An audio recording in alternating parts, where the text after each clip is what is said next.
Много хора питат, бате Геле, с коя част на пръста да натискам спусъка, какво мислиш за системите Mantis и така нататък.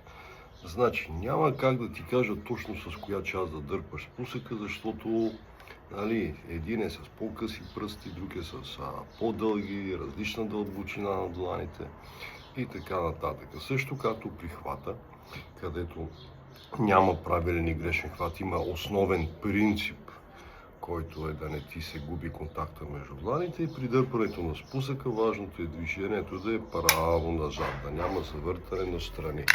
Сега, аз ще ви предложа вариант да си проверите дали работите правилно с спусъка с по един елементарен начин. Трябва ви бъркалка за кафе и една лепенка. Лепиме отгоре бъркалката за кафе върху стрелящия пръст.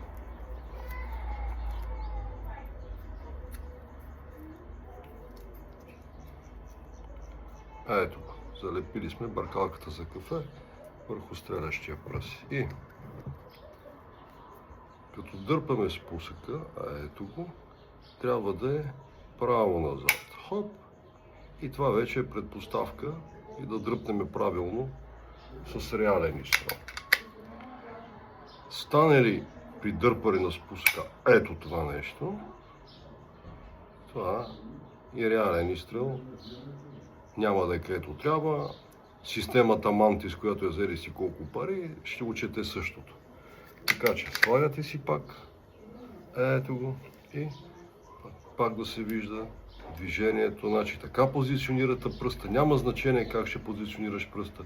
Важно е движението да е право-назад, да не става. Ето е това нещо, защото и реално ще дръпнете с дясна ръка вляво и обратно. Пробвайте и успех!